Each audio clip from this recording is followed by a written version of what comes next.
Hello, and welcome to the 2021 Virtual CHW Summit, where we are elevating the multidimensional skill set of community health workers.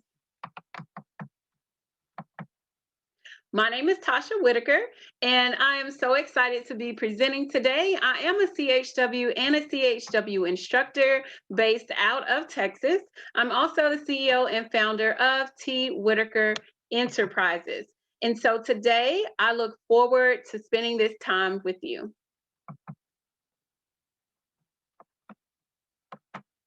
But first, I would love if you guys would go ahead and post on social media and check out the virtual CHW Summit on Facebook and on Instagram, and make sure to utilize those hashtags so that we can find you and engage with you online. Today, we're going to be talking about 3 tips to level up your instructor presentation skills. So if you guys know that song by Sierra, Level Up, yes, yes, yes. That is one of my favorite songs. And we're going to be talking about how we can level up as CHW instructors today. So you may be asking, why should you level up? Why should we spend the time to invest in ourselves and level up our skills, even if you have been doing it for quite a while? Well, here are a couple of reasons why. One, we want to increase the engagement with our audience. Now that a lot of things are virtual, we still want to build that connection with our students, with our audience, and we want it to be on a personal level. Many times when we're online, you can lose that personal connection, but we want to level up so that we can build that personal connection. And also, virtual learning opportunities are increasing. We want to expand our reach and network. This means many partnerships across states, new partnerships in different industries, and also to inspire CHWs to maybe want to become an instructor. But first, I would like to set the foundation of what a community health worker instructor is. This source comes from the Texas Department of State of Human Services, which I'm based in Texas. And so this is the definition that we have for our community health worker instructors. They provide training to promotores de salud, CHWs, or other CHW instructors.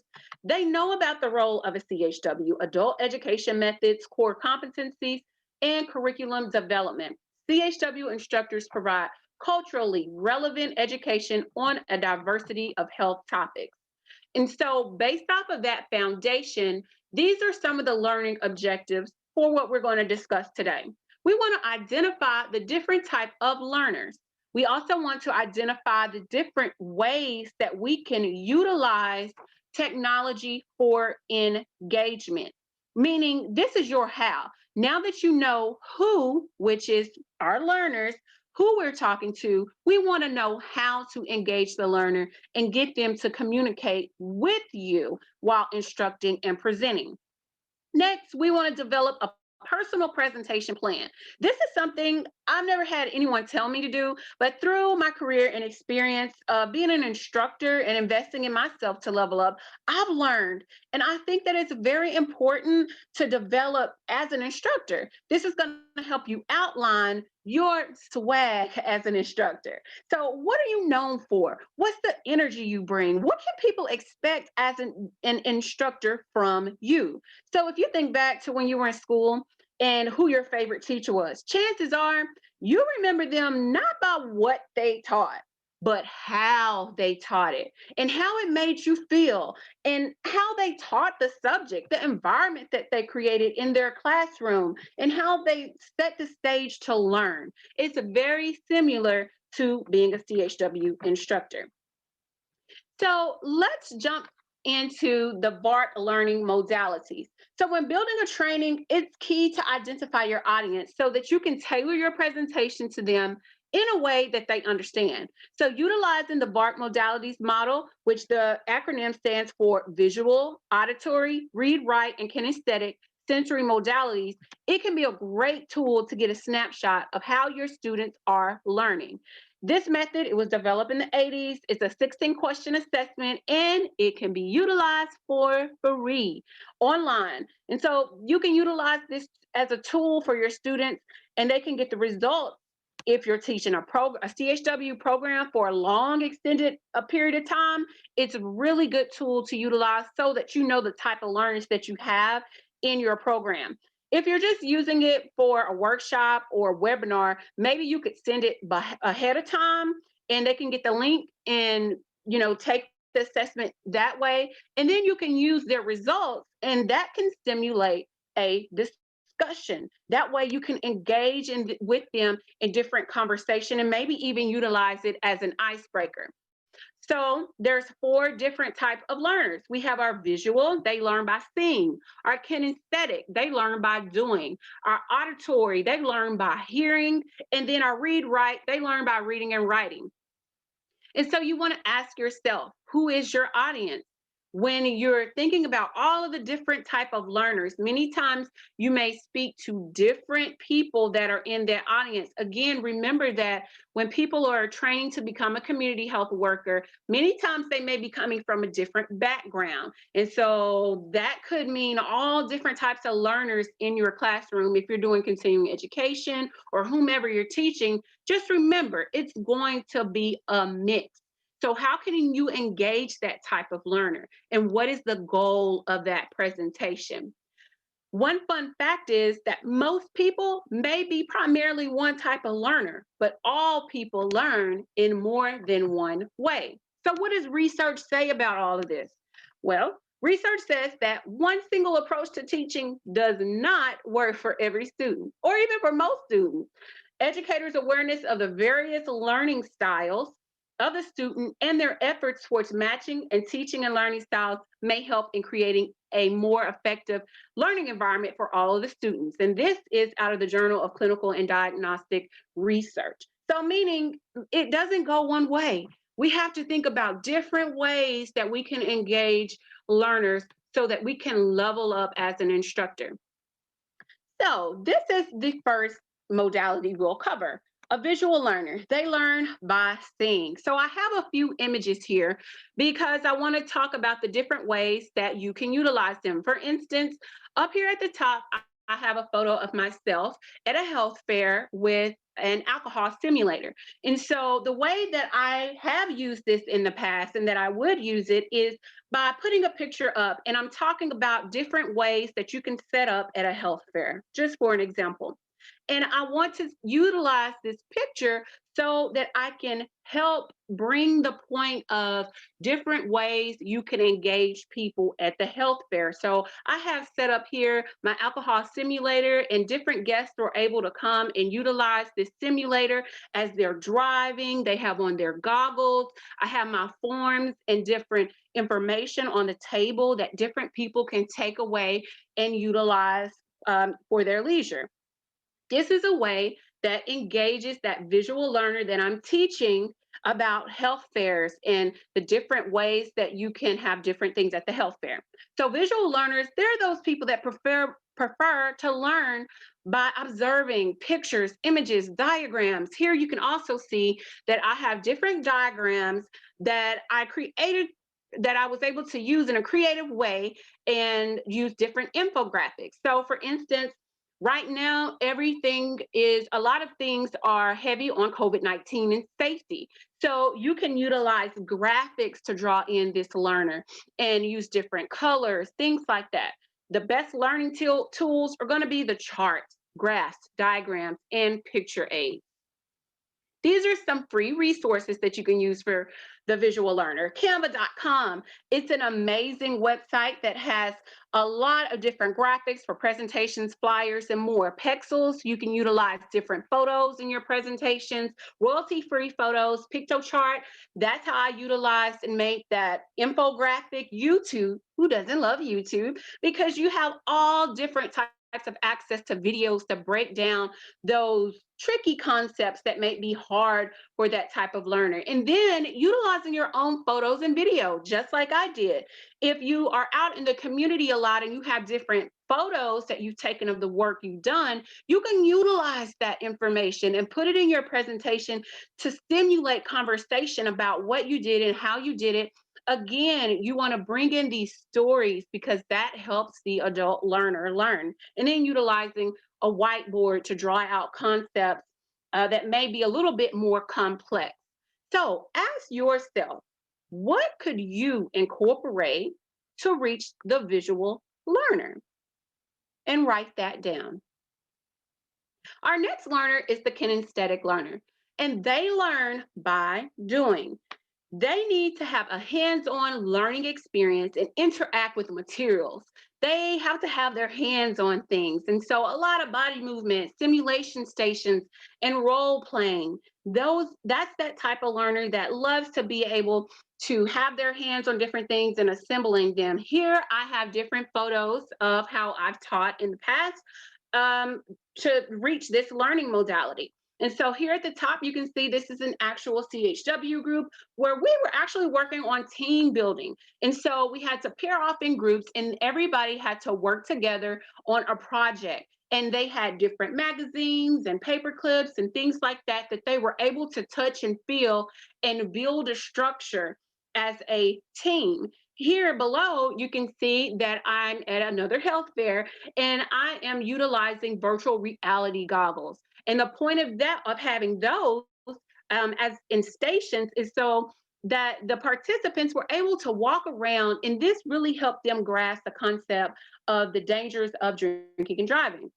And so knowing who my audience was at this time, and it was such a mix, it was a big health fair. We had different stations there. And this is one that we definitely utilized that helped that kinesthetic learner who needed to get their hands on something so that they could really grasp the concept of the danger of drinking and driving. And so the best learning tools for visual learners are those real life experiences, those case studies that you want to bring in off of different experience in the community or in the clinic. Different things like that really help the kinesthetic learner. These are some free resources that you can utilize. Again, case studies. Think about different projects that you've worked on that maybe even you can collaborate with for the team, with your team, and you can come up with a case study that's really going to engage this learner. Fill in the blank templates. The kinesthetic learner is not a big note taker, so you want to give them the material, but allow them to be able to fill in those blanks so that they can get the concept all together. And then creating real life role play scenarios if you're in a group and you break off and everybody has a different role that they're reading. And that way they can really truly understand the concept that you're teaching. So ask yourself, what creative activities could you incorporate to reach the kinesthetic learner? Our auditory learner is they learn by having things explained to them rather than to read it to them in a written form. They learn by listening and verbalizing. So those group discussions that you want people to break out in, those verbal instructions, the lecturer, the lectures that you may be teaching, this is where your auditory learner will thrive.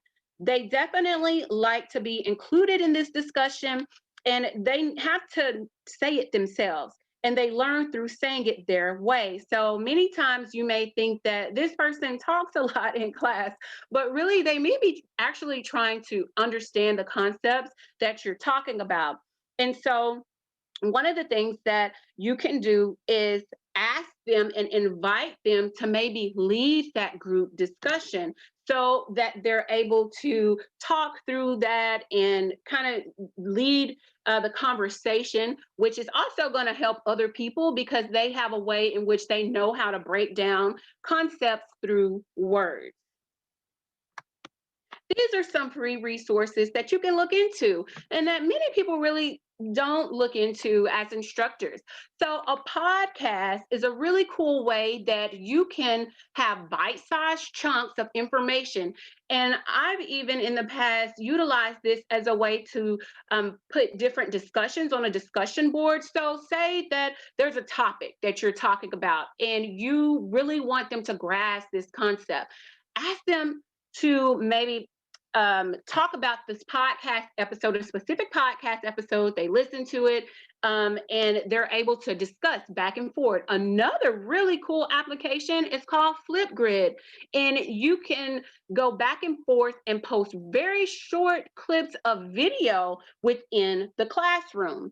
And so it's a really cool concept. It's out of the box. It's a way to level up instruction and get people really involved in different ways of learning. So ask yourself, what ways could you incorporate an activity to reach that auditory learner who really enjoys things through talking? Next is our read write learner. And our read write learner, these students, they work best in the reading and writing modality demonstrations as a strong preference for the written word. This includes both written form information presented in class in the form of handouts, PowerPoint presentations, as well as an opportunity to synthesize course content in the completion of written assignments. And so the best learning tools for these type of learners is going to be note taking. They're the ones that are always scribbling on their notepad, and you have stickies. They have stickies everywhere. They're reading the articles. They want to know the research. They're reading blogs. Those are those type of learners. So make sure to have a way that you can pull them into the learning experience by doing something that they enjoy. One cool thing that I've actually been involved in is I had a professor who allowed us to bring different news articles and different concepts to class each week. And so we took about 10 minutes. Everybody had about 30 seconds to cover their news article or a blog that they found interesting for the week around the concept that we were talking about. And so this is something fun, but it's also a way to bring in the read and the write and different ways that you can incorporate fun ways of this type of learner. Here's a stat fact. So when there is a lot of information to cover, it is often very tempting to provide long online lessons. Unfortunately, there is proof that adult learners can only focus their attention for only about 20 minutes. Can you believe that? 20 minutes. And so research actually says that the adult attention span has decreased by 12 minutes in the past decade. It seems that now that everything is so fast paced, and we rely on technology, it's actually taking its toll on the way that we learn and our attention span. So as you're going through making your content and putting out your classes and you're presenting, make sure that the information that you are providing them, that it's engaging. So let's do this. Now that we know who we're talking to, we've identified our audience, we've identified the different types of learners. Let's learn how to engage them. Let's do this. So, how to use technology for engagement. When looking for technology, it's very important that we make sure that it's user friendly, because what's the point of using technology that no one likes? It always causes you issues and troubles. You're not going to get the results that you want. So first of all, you want to make sure that you do your research and even ask feedback for maybe a class that you're instructing, what they like about the technology, what they didn't like. That's something that I like to do. I like to get the assessments of how did you enjoy this technology? How did you enjoy this experience of utilizing this technology, so that you know if it's working? Because as an instructor, you may try things and think that it's awesome, but people don't like it. And so get that feedback. And you also want to be able to use the technology for engagement. This is a tool that we're able to utilize to get people to engage with us differently and in a new, innovative way. So, what does research say about utilizing technology?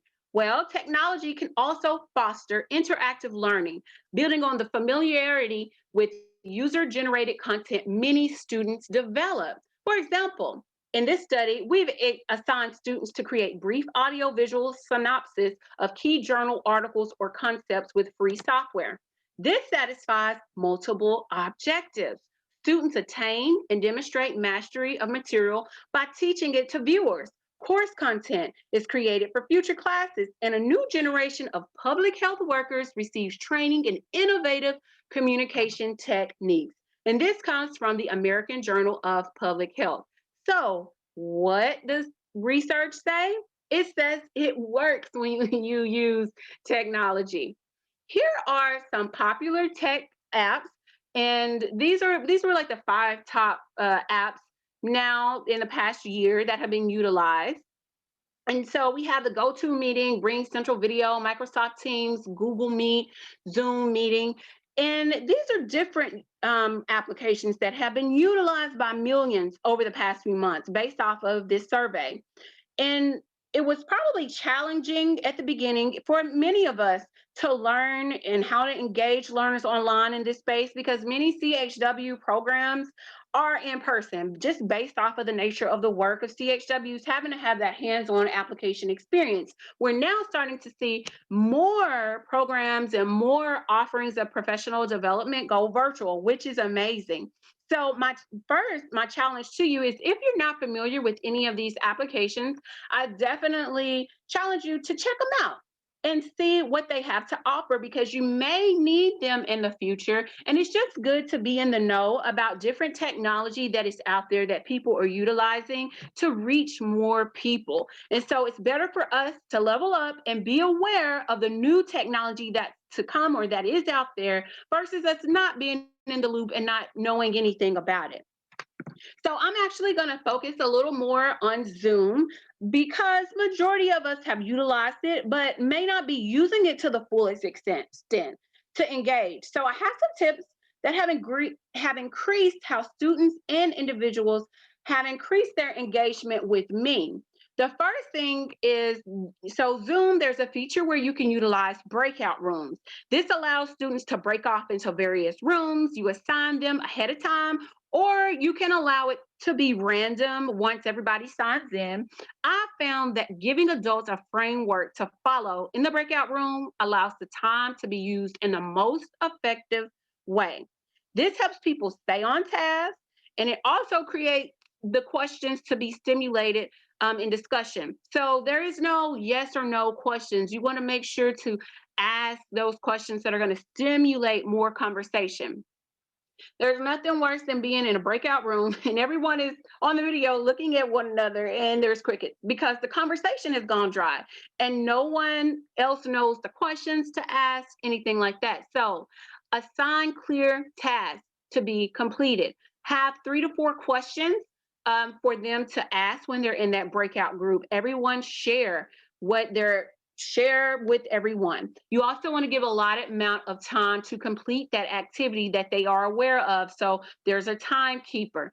And you may want to keep the same assigned groups to build a connection since everything is virtual during that session. So sometimes I've been in Zooms where it changes every 5 minutes. And so you're meeting so many different people that you're maybe not able to get a good connection with them that you may want to network offline. So when you have an opportunity during one session, I would definitely encourage you to continue to let those same people network and engage so that they can build a rapport with one another and carry that conversation on. And also screen sharing for demonstrations. So you may have instructional manuals, but sometimes it's really great just to screen share so that people can follow along and engage with you. The next one is the chat box engagement. Sometimes we may not have access to technology as we're instructing or have control of that technology. So many times you may have to just utilize the chat box to communicate with your participants. And so we still want to engage with them and get to know them. And so they may be on mute and it may be a webinar style or something like that so that they're not able to respond. So the next thing that you can do is have them drop a word in the chat. And so when I say that, it goes something a little like this. So how you do it is, so say for instance, I'm teaching on exercise and I'm speaking about meal planning. And so I say, so it's very important to eat a balanced diet that is the color of the rainbow, filled with fruits and vegetables. If you're ready to jumpstart your cultural meal planning for 2021, I want you to drop the word balance in the chat. Yes, drop balance in the chat. All right, I see 2 people, I see 3 people, I see 4 people have dropped balanced in the chat for 2021 to give us good energy and good nutrition. This gets people dropping it in the chat. This gets them engaged. You want to avoid using the yes or no questions. For instance, I could say, do you want to have a balanced diet in 2021? Then people are just going to say yes or no. But if I wanted people to tell me how they will incorporate a balanced diet, I would then say, drop in the chat how you plan to incorporate a balanced diet in 2021. People may say things like, I'm meal planning, eating, or type in the chat, I'm meal planning, I'm eating more fruits and vegetables. Then they may say something like, I'm drinking more water, I'm not going to Krispy Kremes every day. This allows people to show their personality. And by that person saying Krispy Kremes every day, that puts a little fun in it and it connects people and it stimulates people's reaction. And you see a little bit more personality. So when you're asking questions, it doesn't have to be so dry. Allow people to really let their personality shine and drop different things in the chat. But it really depends on the instructor and how you format your questions. And you also want to engage in personal questions so that it relates to that topic. So on the topic of a balanced meal, so I asked a personal question such as, what's your favorite family meal that you enjoy? And then I can share and I can say, oh, I really love this stew that I make. I got the recipe from my mom. And if people, and then people can share something that they enjoy. And then that's when you bring in the cultural relevance of it and how they make it and, who taught them how to make this recipe. These are all of the ways that you build connectivity with people in the chat and in a way around that topic that gets them to share. So a challenge that I have used when talking about this topic in this way is, say that I want people to start thinking about another way, maybe that they could cook this meal. If they start saying, yeah, but it's so unhealthy, I then say, well, what's a way that you can tweak this meal to make it healthier? And then the group starts to share some ideas as well, because now they started this conversation in the chat. And so all of this just really engages people to build connectivity and build rapport with one another just by utilizing the chat. But you first have to structure your questions in a way that makes them want to respond, and so that it connects to their experiences. So I want to utilize the application Kahoot.com right now. And I'm going to share with you how this actually works. So this is Kahoot.com, and it's a really cool application that you can utilize.